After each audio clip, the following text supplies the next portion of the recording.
기도하겠습니다. 여호와는 나의 목자시니 내게 부족함이 없습니다. 다윗의 고백이 오늘 우리 모두의 고백이 되게 하여 주시옵소서. 이 시간 말씀으로 좌정하셔서 우리가 부족하다고 여겼던 것들이 사실은 모두 주님의 은혜의 섭리임을 발견케 하여 주시옵소서. 육신이 약한 자, 마음이 상한 자, 원치 않는 상황으로 전쟁 가운데 있는 자들을 기억하셔서 우리 모두에게 한량없는 주님의 위로를 내리어 주시옵소서. 예수님 귀하신 이름으로 기도드립니다. 아멘.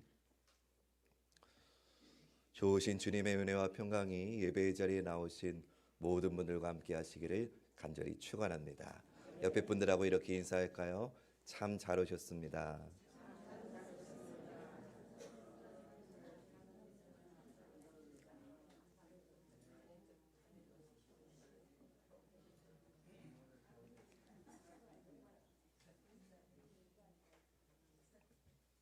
지난주에 우리는 모압 왕 발락의 계속되는 저주 요청에도 불구하고 하나님은 이스라엘 백성을 향해 너희는 내게 복을 받은 자들이다 라고 말씀하시며 점치는 사람 발람의 입에서 저주가 아닌 축복이 나오게 하심을 지난주에 보았습니다.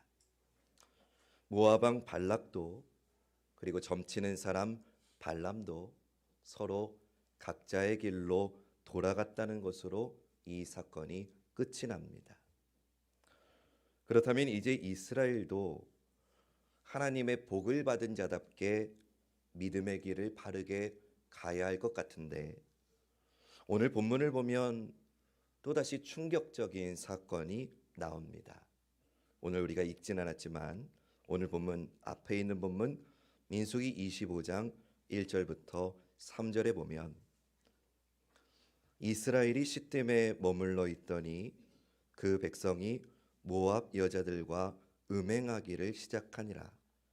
그 여자들이 자기 신들에게 제사할 때에 이스라엘 백성을 청하매 백성이 먹고 그들의 신들에게 절함으로 이스라엘이 바알볼에게 가담한지라. 여호와께서 이스라엘에게 진노하시니라. 하나님의 복을 받은 자들이라고 선포된 이스라엘이 시딤이라고 하는 곳에서 모압 여자들과 음행하기를 시작합니다. 뿐만 아니라 하나님을 믿는 이스라엘이 우상에게 가서 절하고 그들의 제사에 참여하기까지 합니다. 이스라엘이 바알볼에 가담했다는 것은 그들이 이방신의 제사에 참여했다는 뜻입니다. 왜 그랬을까요? 이방 여인들이 이스라엘 남자들의 욕망을 부추겨서 유혹했기 때문입니다. 이러한 이스라엘의 우상 숭배와 성적 타락에 대해서 하나님이 진노하십니다. 오늘 본문 4절 여호와께서 모세에게 이르시되 백성의 수령들을 잡아 태양을 향하여 여호와 앞에 목매어 달라. 그리하면 여호와의 진노가 이스라엘에게서 떠나리라. 하나님은 모세에게 이 사건에 참여한 백성의 지도자들을 잡아서 목매달아 죽이라고 하십니다. 죄에 대해서 책임을 지도록 하신 겁니다. 하나님의 복을 받은 자들이라고 인정해 주셨는데 그 백성은 뒤돌아서자마자 이런 음행을 저지른 겁니다. 죄값을 치르라는 하나님의 말씀을 듣고 이스라엘 백성들이 울기 시작합니다. 그런데 그때 또 기가 막힌 일이 터집니다. 오늘 본문 6절부터 8절 말씀. 이스라엘 자손의 온 회중이 회막 문에서 울 때에 이스라엘 자손 한 사람이 모세와 온 회중의 눈앞에 미디안의 한 여인을 데리고 그의 형제에게로 온지라. 제사장 아론의 손자 엘르아살의 아들 비느하스가 보고 회중 가운데에서 일어나 손에 창을 들고 그 이스라엘 남자를 따라 그의 막사에 들어가 이스라엘 남자와 그 여인의 배를 꿰뚫어서 두 사람을 죽이니 연병이 이스라엘 자손에게서 그쳤더라. 이스라엘 온 회중이 울 때에 이스라엘 자손 한 남자가 미디안의 한 여인을 데리고 옵니다. 음행하기 위해서지요. 지금 하나님의 진노로 벌을 받고 있는 중인데도 아무런 거리낌 없이 이방 여자를 데리고 온 겁니다. 그때 제사장 아론의 손자 비느하스가 막사로 들어가는 그 두 사람을 따라 들어가서 그 남녀를 창으로 찔러 죽입니다. 그러자 하나님의 진노로 내려졌던 연병이 그치게 됩니다. 이 연병으로 죽은 사람이 24,000명이었습니다. 음행의 죄로 인해서 이렇게 많은 사람이 죽은 겁니다. 여러분, 이 사건을 통해 우리는 너무나도 대조적인 모습을 보게 됩니다. 누구도 저주할 수 없는 하나님이 복주시기로 작정한 이스라엘 백성이 지금은 하나님의 진노와 심판 아래에 있습니다. 너무나 대조적인 이 모습들 가운데 누가 진짜 이스라엘의 모습일까요? 둘 다 이스라엘의 모습입니다. 그리고 이 사실, 이 모습은 오늘 우리의 모습이기도 합니다.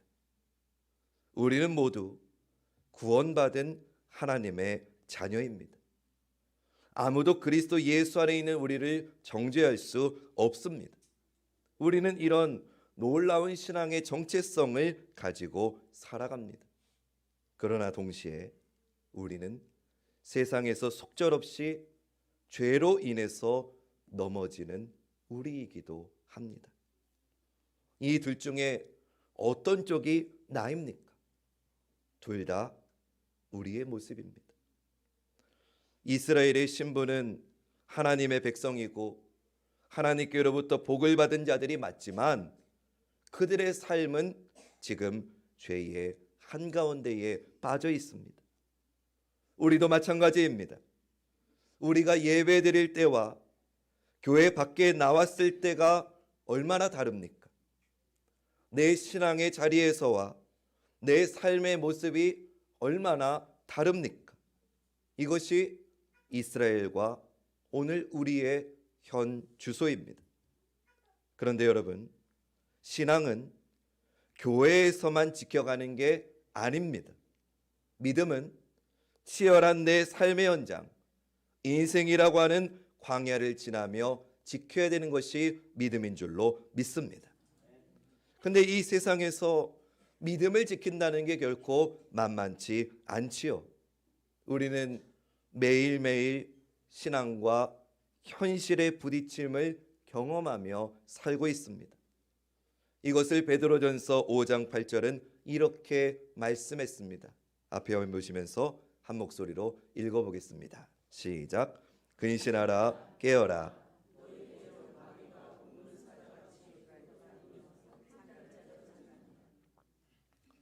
대적 마귀가 우는 사자같이 두루다니며 삼킬 자를 찾고 있다고 말씀합니다. 그렇기에 여러분, 우리가 살고 있는 이 세상은 전쟁터입니다. 우크라이나만, 이스라엘 팔레스타인만 전쟁터인 게 아니라 오늘 우리가 살고 있는 이 세상은 영적 전쟁터입니다. 사단은 우리를 넘어뜨리기 위해서 온갖 술수와 방법을 동원해서 어떻게 해서든 우리의 믿음의 길을 방해하고 우리를 무너뜨리려고 합니다. 민수기는 그것을 여실히 보여주는 겁니다. 먹을 것에 대한 불평, 지도자에 대한 반역, 시기와 질투, 두려움과 원망, 불순종, 경쟁심, 분쟁, 수도 없이 많은 전략을 가지고 사단은 이스라엘 백성들의 마음을 노략질했습니다. 그리고 사탄은 지금도 저와 여러분 우리를 공략하기 위해 지금도 열심히 맞춤형 전략을 짜고 있습니다. 여러분, 세상은 결코 우리의 믿음을 보호해 주는 것이 아닙니다. 우리가 사는 세상은 광야와 같은 치열한 영적 전쟁터입니다. 사랑하는 여러분, 우리 안에는 믿음만 있는 게 아니지요. 우리 안에는 온갖 탐욕이 내재되어 있습니다. 그래서 사탄의 유혹이 우리를 자극할 때 만약 내 안에서 믿음이 반응하지 않고 탐욕이 반응한다면 그 순간 우리는 타락하게 되고 변질되게 되는 겁니다. 성경은 우리의 신앙과 삶이, 우리의 이상과 현실이, 우리의 믿음의 정체성과 그 믿음을 가지고 살아가야 되는 우리의 삶의 치열한 현장이 다를 수 있다는 것을 오늘 우리에게 보여주는 것입니다. 그러면 어떻게 하면 이 간극을 조금이라도 좁힐 수 있을까요? 어떻게 하면 우리가 더 그리스도인다운 믿음의 길을 걸을 수 있을까요? 방금 읽은 베드로전서 2장의 말씀은 깨어 있으라고 말씀합니다. 우리 같이 선포해 봅시다. 깨어 있으라. 이 치열한 영적 전쟁터에서 살아남기 위해서는 깨어 있어야 됩니다. 근데 여러분 어떻습니까? 여러분 정말 깨어 계십니까? 우리 좀 솔직해 볼까요? 사실 우리가 바짝 깨어 있는 부분이 있습니다. 어디입니까? 물질, 돈에 있어서는 우리 귀가 얼마나 밝습니까? 물질에 있어서는 우리의 눈이 얼마나 밝고 얼마나 바짝 깨어 있습니까? 내 집값이 얼마나 올랐는지, 오늘 내 주식이 올랐는지 떨어졌는지는 항상 확인하고 쉬지 않고 확인하고 범사에 확인하지 않습니까? 네, 감사합니다. 1부 때는 아무도 안 웃으셨는데 2부 때는 웃어주셔서 감사합니다. 근데 여러분 정작 우리 믿음에 있어서는 어떻습니까? 내 영혼은 정말 깨어 있습니까? 사단이 이렇게 수많은 전략을 가지고 덤벼드는데 정신을 바짝 차리고 있습니까? 그런데 여러분, 우리가 우리 인생 가운데 가장 민감하게 깨어 있는 순간이 있습니다. 언제인지 아십니까? 연약할 때입니다. 한번 따라해 볼까요? 연약할 때. 내가 아플 때, 내가 병들었을 때 우리는 깨어 있게 됩니다. 아이러니하게도 사람은 자기가 약한 것을 알 때 깨어나게 됩니다. 그래서 오늘 우리가 고백해야 될 첫 번째는 이것입니다. 하나님, 저는 연약합니다. 화면 보시면서 같이 고백해 볼까요? 시작. 한번 읽으셨으려 이번엔 진심으로 고백해 봅시다. 시작. 하나님, 저는 연약합니다. 우리는 죄에 대해서 너무나 연약한 존재입니다. 이것을 알아야 죄를 이길 수 있고 쉽게 죄에 무너지지 않게 됩니다. 사랑하는 여러분, 이 시간 우리의 약함을 하나님께 정직하게 고백하셔야 됩니다. 나의 약함을 알 때 믿음이 강해지기 때문입니다. 나의 약함 속에서 예수 그리스도의 힘이 드러나기 때문입니다. 사도 바울은 이것을 고린도후서 12장 9절과 10절에서 이렇게 고백합니다. 나에게 이르시기를 내 은혜가 내게 족하도다. 이는 내 능력이 약한 데서 온전하여짐이라 하신지라. 그러므로 도리어 크게 기뻐함으로 나의 여러 약한 것들에 대하여 자랑하리니 이는 그리스도의 능력이 내게 머물게 하려 함이라. 그러므로 내가 그리스도를 위하여 약한 것들과 능욕과 궁핍과 박해와 곤고를 기뻐하노니 이는 내가 약한 그때의 강함이라. 아멘. 오늘 이 고백이 예배드리는 저와 여러분 우리 모두의 고백이 되기를 주님의 이름으로 축원합니다. 하나님은 이스라엘이 성적으로 타락하고 우상 숭배에 빠졌을 때 딱 한 가지를 요구하셨습니다. 지도자들의 목숨을 내놓으라는 겁니다. 그러면 진노를 멈추겠다고 하셨습니다. 이때 비느하스가 등장합니다. 시므온 지파의 한 남자가 미디안 여자를 데리고 자기의 막사로 가서 음행하려고 할 때에 비느하스가 창을 들고 가지고 들어가서 그 두 사람의 배를 관통해서 찔러 죽입니다. 그러자 여호와의 진노가 그칩니다. 이 사건을 가지고 어떤 분은 하나님이 왜 이렇게 잔인하시냐라고 생각하실지도 모르겠습니다. 그러나 여러분, 하나님은 잔인하신 분이 아니라 하나님은 거룩하신 분입니다. 거룩하시다는 것은 죄를 용납하실 수 없으시다는 겁니다. 그렇기에 죄에 대해서는 반드시 값을 요구하십니다. 성경에 보면 죄의 삭은 사망이라고 말씀합니다.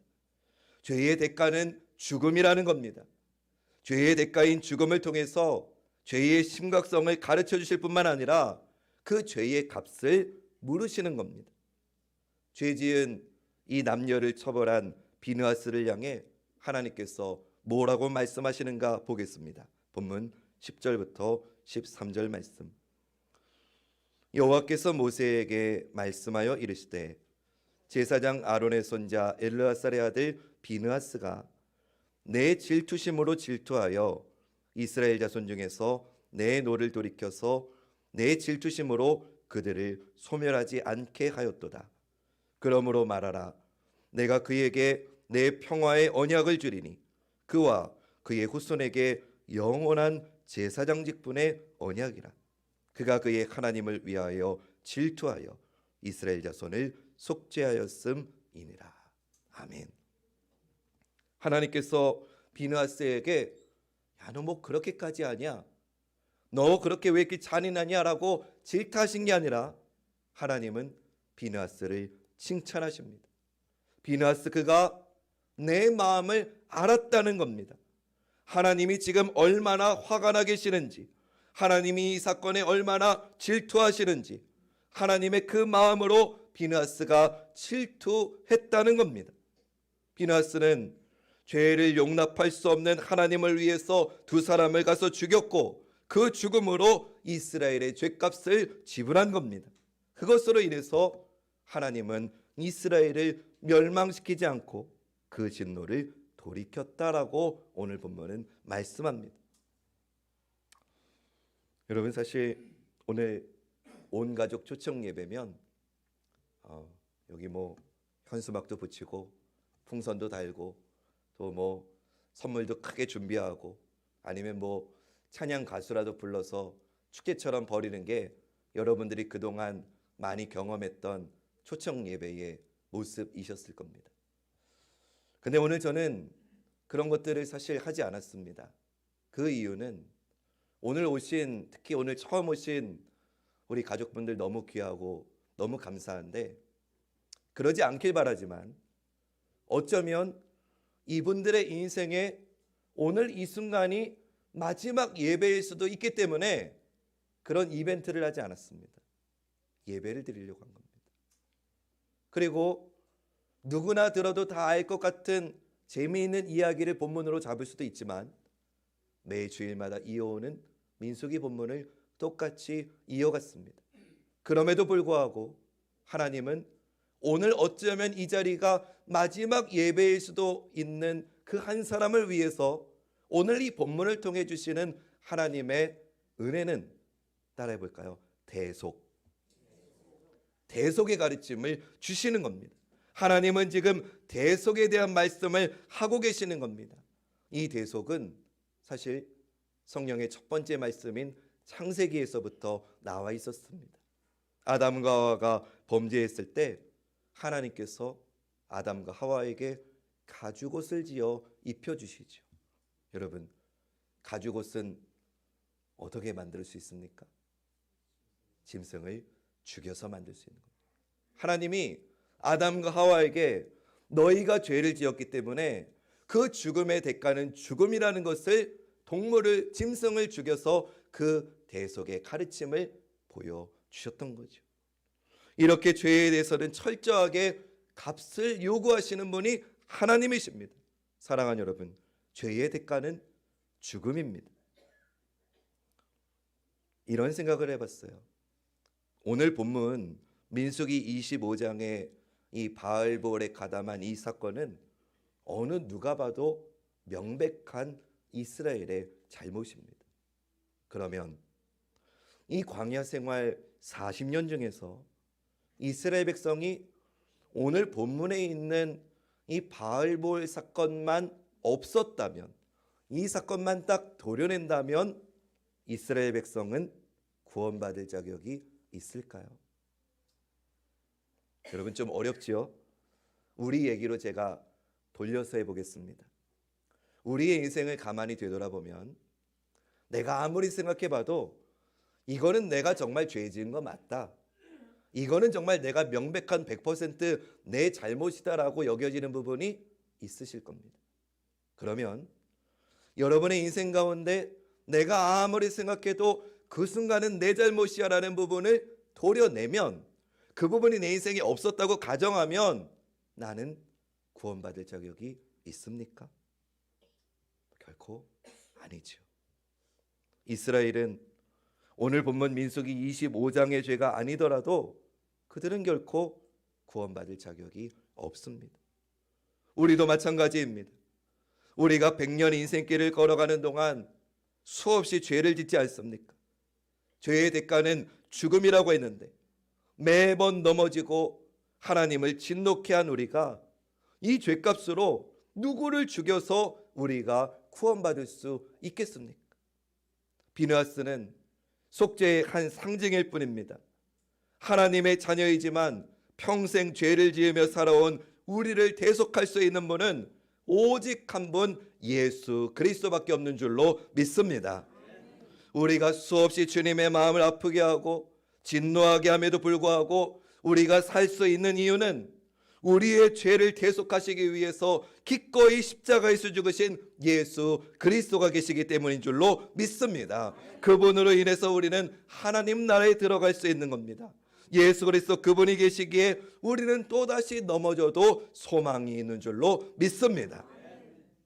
그런데 우리를 대속하시기 위해 오신 주님은 넘어지는 당신의 백성을 그냥 팔짱 끼고 뒷짐지고 구경만 하시지 않습니다. 주님은 우리를 구원해서 하나님의 백성 삼으실 뿐만 아니라 저 천국까지 우리를 인도하십니다.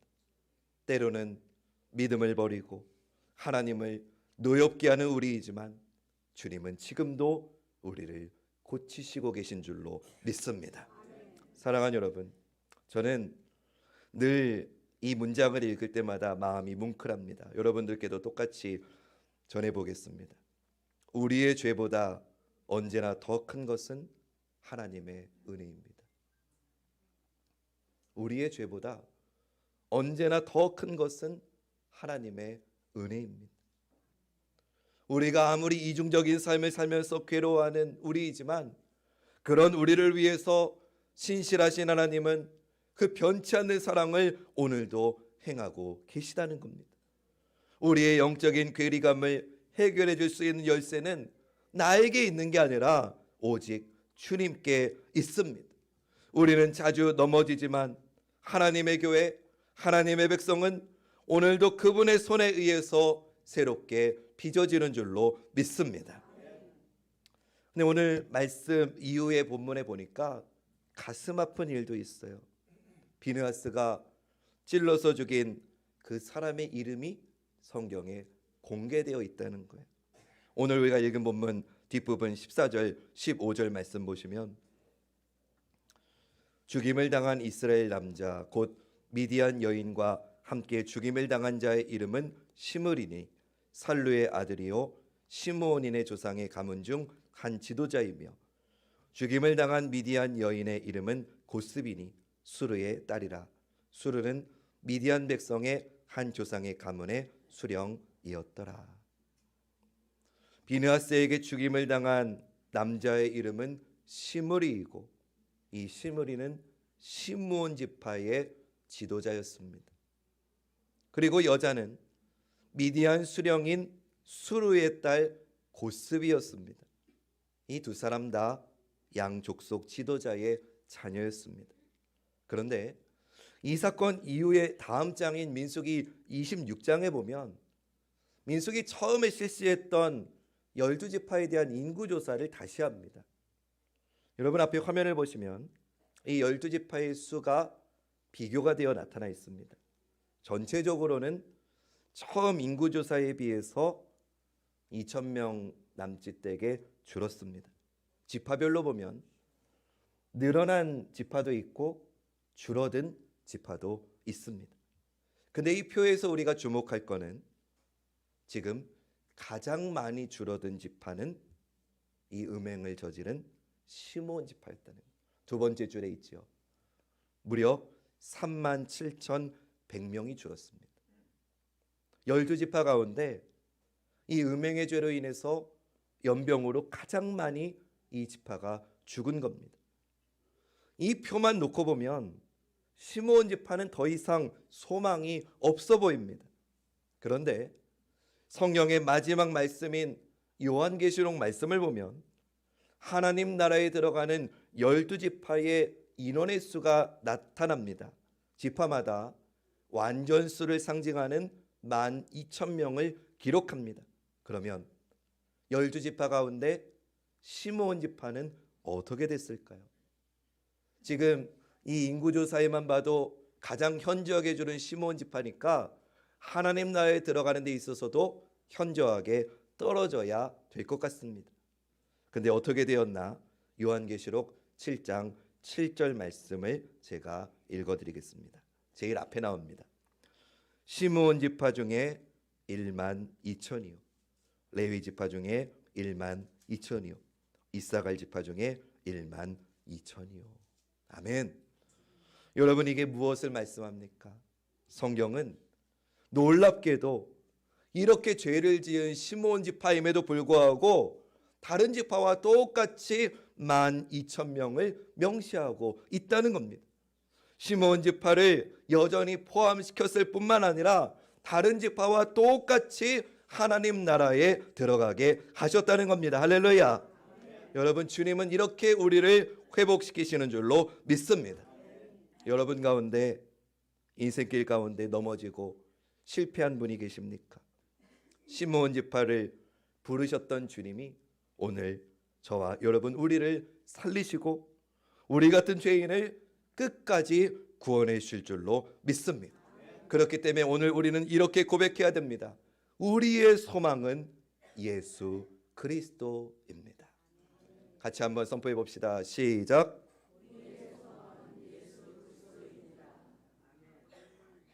오늘 처음 예배에 나오신 가족분들 이 한마디를 좀 기억하셨으면 좋겠습니다.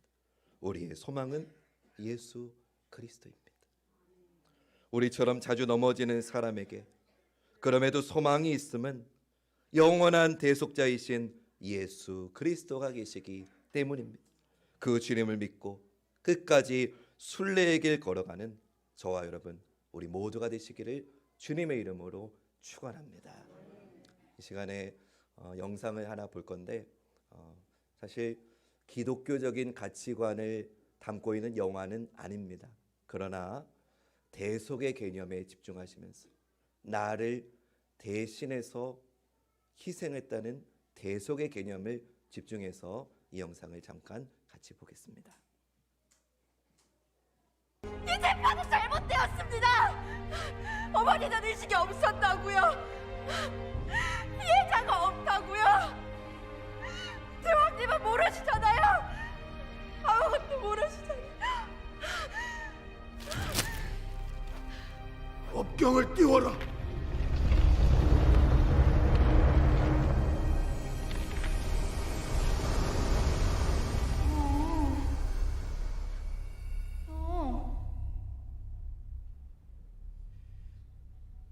하지 마. 하지 말라고. 이게 뭐 하는 거야? 모른다고. 아무것도 모르는 건 바로 너희들이다. 오직 어머니만이 그날의 진실을 알고 계셨지.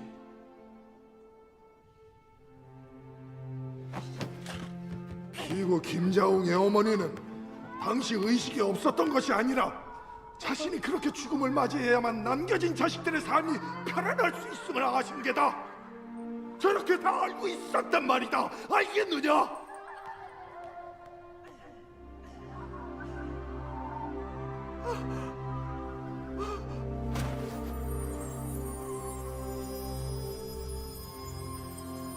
내 어머니는 그렇게 가슴에 대못이 박힌 채로 끔찍한 삶을 살아왔다. 그날의 그 기억을 가슴속 깊은 곳에다 묻어두고 그 찬란 죄책감 때문에 집을 떠나 돌아오지 않는 니놈을 기다리며 말이다. 벌을 받겠습니다. 어떤 벌도 받을 테니 마지막으로 어머니를 한 번만 보게 해주십시오. 저는 어머니께 잘못했단 말씀을 들어야 합니다.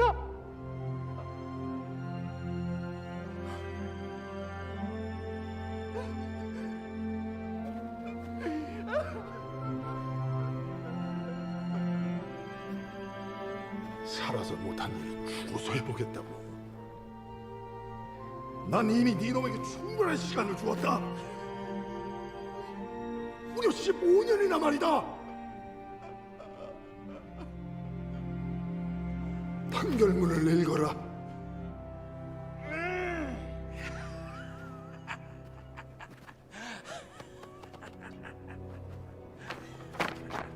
판결문. 피고 김장원. 당연히 끝났어. 아주 깔끔하게. 수고하셨습니다, 대장. 근데 얘는 어떻게 해요? 다시 못 올까? 아, 어떻게 소멸시켜? 모든 자격을 박탈할 것임을 명백히 한다. 피고 김장원 자신에게 주어진 환경을 문제 삼아 친모를 존속 살해하려는 천륜 대죄를 저질렀으며 그것도 모자라서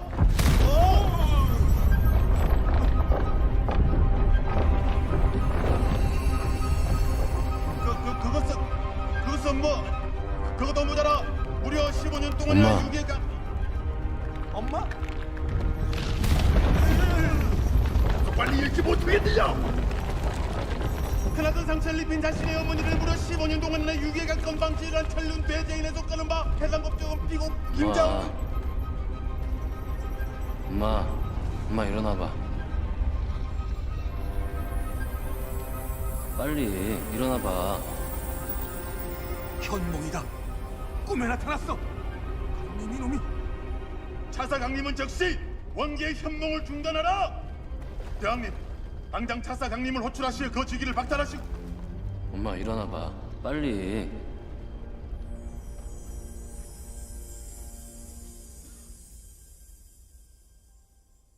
엄마.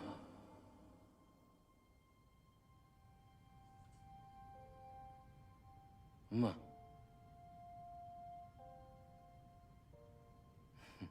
엄마 아들 수홍이.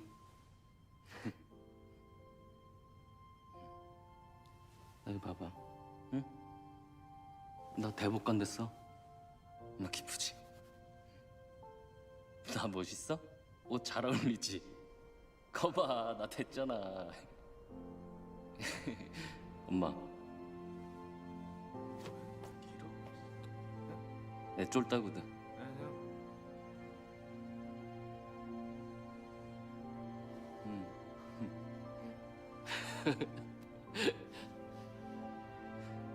엄마, 근데 엄마 나 이제 못 만나. 왜냐면 나 대법관 돼서 하늘 날아가. 거기서 나쁜 놈들 심판해 줄 거야, 엄마 내가. 그러니까 엄마 나 만난다고 부대 찾아오고 그러면 안 돼. 어? 엄마. 알았지? 알았지, 엄마? 알았어? 그랬잖아. 엄마, 우리 옛날에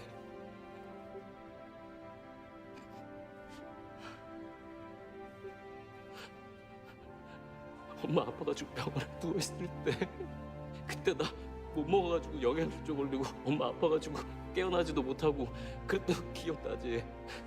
그때 우리 참 힘들었다 엄마, 그치? 그래가지고 형이 자웅이 이 새끼가 엄마랑 나랑 둘 다 죽이려고. 근데 엄마 이거 다 알았다면서. 엄마 다 알고 있었다면서. 맞지? 엄마.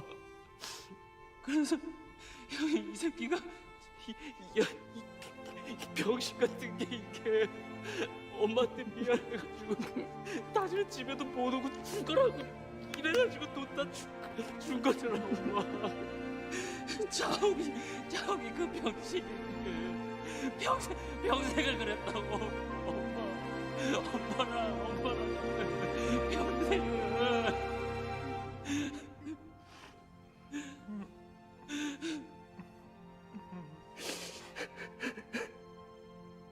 송아,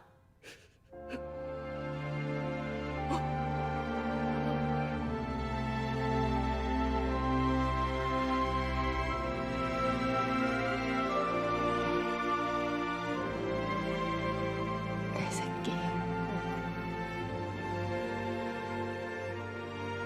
너희들은 아무 잘못 없어. 모든 게 다 이 못난 엄마가 잘못한 거야. 알았지, 얘들아? 엄마가 잘못했다.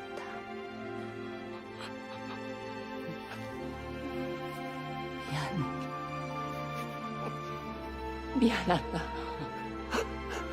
내 아들 사랑한다. 자엄아, 수엄아. 말을 하네. 꿈속이잖아.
이승의 모든 인간은 죄를 짓고 산다. 그리고 그들 중 아주 일부만이 진정한 용기를 내어 용서를 구하고, 그들 중 아주 극소수만이 진심으로 용서를 받는다.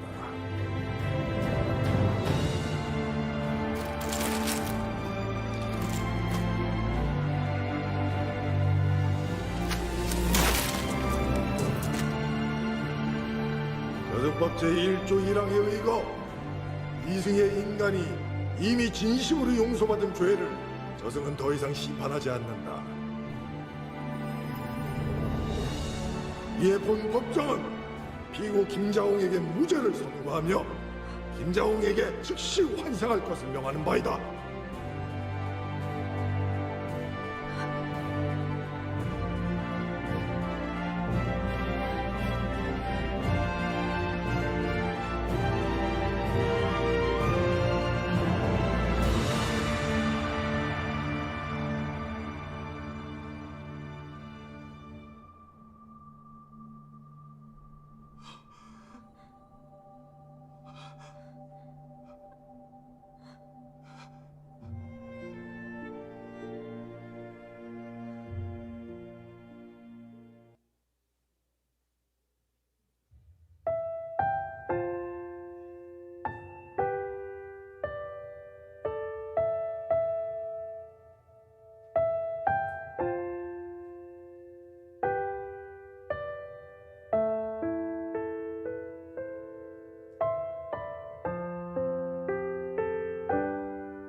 목사님을 비롯하여 모든 교우분들과 이런 자리를 마련해 주신 주님께 너무 감사드립니다.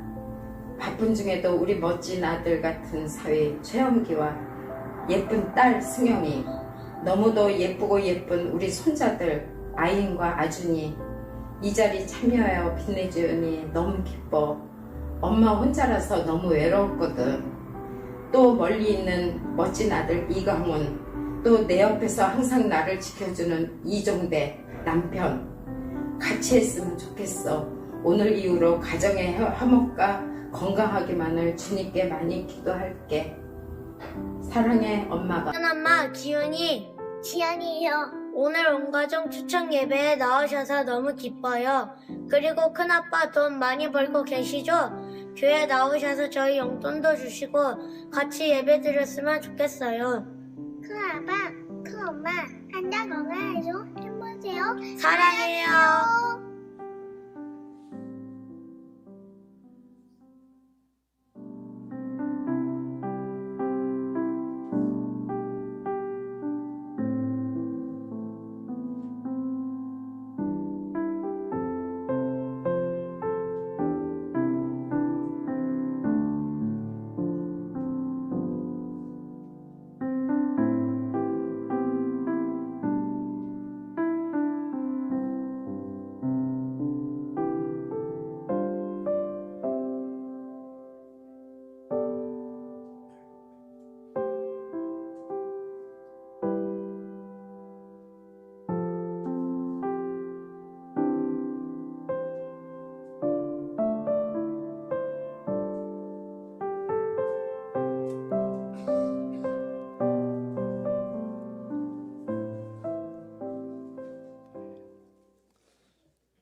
오늘 온가족 초청 예배에 함께하신 분들을 소개하겠습니다.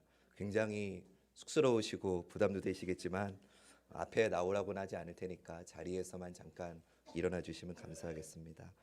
우리 남상원 권사님, 박경혜 권사님, 큰아드님이신 우리 남건우 성도님과 또 부인 되시는 이지혜 성도님 나오셨습니다. 잠깐 일어나 주시죠. 예. 예. 또 있습니다. 아까 영상 편지 첫 번째 나왔던 우리 백영숙 권사님의 그 따님이신 이승영 성도님과 또 아들 같은 사위 최연기 성도님 나오셨습니다. 환영하겠습니다. 네. 우리 네 분 다리가 좀 괜찮으시면 잠깐 일어나 주시면은 우리 교회에서 준비한 꽃다발로 진심으로 환영하겠습니다. 예.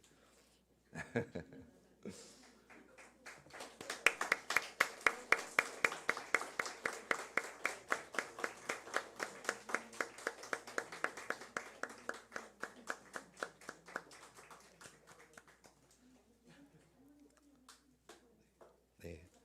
이따 끝나고 가시고 예. 오늘 처음 오신 우리 송정섭 장로님, 김선영 권사님도 진심으로 환영합니다. 예.